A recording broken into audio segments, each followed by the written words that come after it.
কথায় ঝাঁত, কথায় ভাত, কথায় কাত, কথাতেই মাত। একটা কথা যুদ্ধ লাগাতেও পারে, একটা কথাই যুদ্ধ থামাতেও পারে।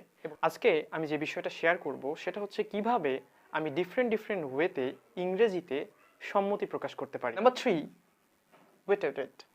এখন কথা হলো যে আমরা কেন এগুলো শিখছি। আমাদের সকলেরই ইংরেজি ভাষা হিসেবে শেখা উচিত। আমি যদি আপনাদের প্রশ্ন করি তাই নয় কি, তার প্রতি উত্তরে আপনারা বলতে পারেন যে হ্যাঁ, অথবা ইয়েস, অথবা দেখুন, আমাদের দৈনন্দিন জীবনের কথোপকথনের সময় কারো মতামতের উপর আমাদের সম্মতি প্রকাশ করতে হয় এবং অসম্মতি প্রকাশ করতে হয়। অসম্মতি প্রকাশের জন্য যেমন কতিপয় নিয়ম আছে, ঠিক একইভাবে সম্মতি প্রকাশ করতেও অনেকগুলো উপায় আছে। আজকে আমি যে বিষয়টা শেয়ার করব সেটা হচ্ছে কিভাবে আমি ডিফারেন্ট ওয়েতে ইংরেজিতে সম্মতি প্রকাশ করতে পারি। So let's have a look. এখানে লিখে রেখেছি আমি যে ইংরেজিতে সম্মতি প্রকাশ, এগ্রিং এক্সপ্রেশন। নাম্বার 1, আমরা বলতে পারি যে এক্স্যাক্টলি। ধরুন আপনার সামনে কেউ বলল, English is not only a subject but also a language.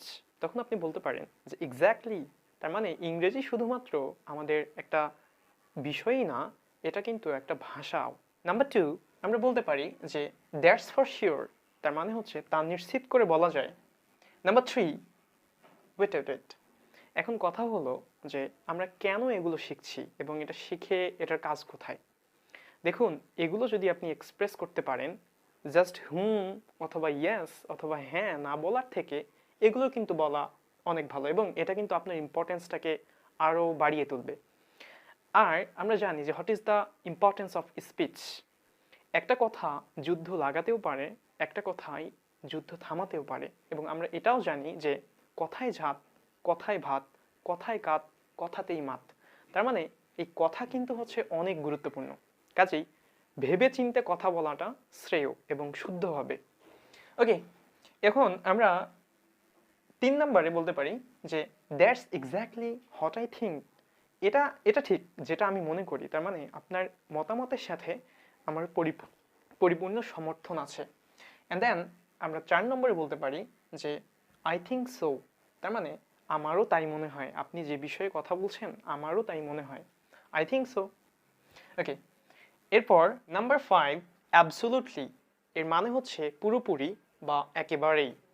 এছাড়াও আরও অনেক উপায় আছে, কিন্তু এগুলো হচ্ছে খুবই কমন এবং ইজি।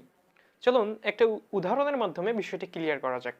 ধরুন আপনাকে কেউ বলল যে the main purpose of language to express our ideas, our emotions, our feelings with others. আপনি তখন বলতে পারেন that's for sure. I hope আপনারা বিষয়টি বুঝতে পেরেছেন। ভিডিওটা কেমন হয়েছে তা জানাতে ভুলবেন না এবং আমার চ্যানেলে যদি নতুন হয়ে থাকেন তাহলে অবশ্যই সাবস্ক্রাইব করবেন। ফেসবুকে দেখে থাকলে অবশ্যই একটা লাইক দিয়ে দিবেন। This was it from me for today. Thank you so very much for watching this video. I hope that I will meet as soon as possible. Till then, stay with Mahmud with English. Allah Hafiz.